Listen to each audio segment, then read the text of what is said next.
Down. Oh,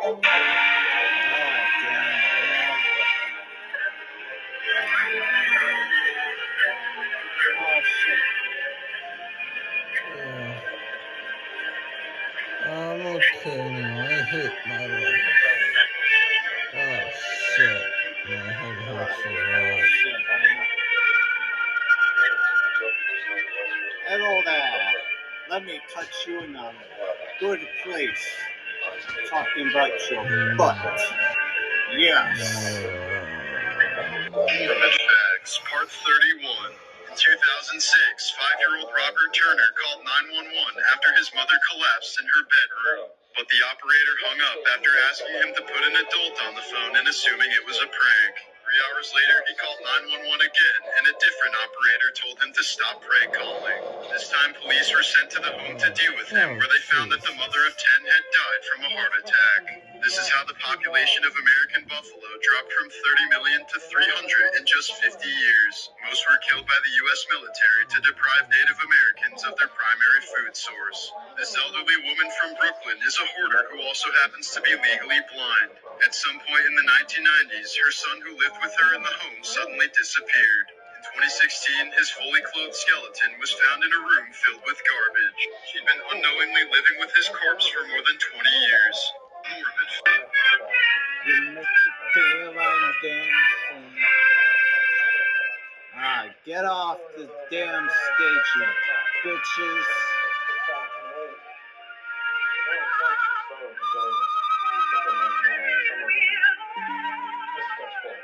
What the hell?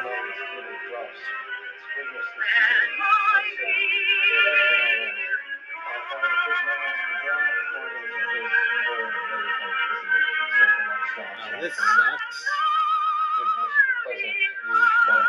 Parents of 17-year-old Jesse Shipley, who died in a car crash, eventually learned that authorities had kept their son's brain. But that wasn't until Jesse's classmates went on a field trip to a morgue and saw a jar labeled Jesse Shipley that had a brain inside of it. Last year, archaeologists in Israel came across this 1,800-year-old grave marker with the following warning in ancient Hebrew. Jacob the convert swears upon himself that any who open this grave will be cursed. Historians are extremely curious as to why this warning was made, but have decided to leave the grave be for now. Here's a devastating 1944 photo of a young Jewish child showing her friends a dandelion she found in the grass while waiting outside the gas chambers at Auschwitz. Before she bled to death, the last words Ruth Pelkey said to her killer, 15-year-old Paula Cooper, were, "If you kill me, you will be sorry." 30 years later, shortly after her release from prison, Paula took her own life. She wrote in a suicide note that, quote, "I have taken a life and never felt worthy." Alright, here we go. The Marco Brothers dancing. Good old cousin. Now, ladies and gentlemen, the fight musical number that we intend to portray will be the beginning and the ending of a very... We're going to have music. Music. We're going to have music.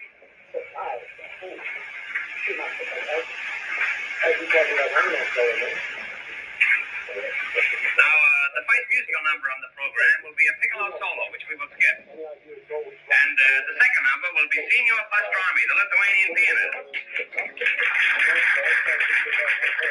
The Signor, for his fight selection, will play a cup of coffee, a sandwich, and you from the opera Aida.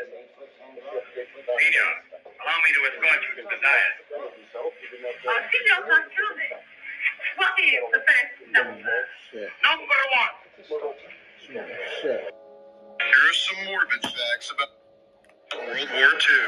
After the attack on Pearl Harbor, the U.S. government issued Mickey Mouse gas masks in case of a chemical attack. The incentive was to make them appear less scary to kids, but most people don't think it worked. The U.S. originally planned on dropping an atomic bomb on the historic Japanese city of Kyoto. The only reason it wasn't nuked was because U.S. Secretary of War Henry Stimson spent his honeymoon there and said it was too nice to bomb. So instead of Kyoto, they chose Nagasaki.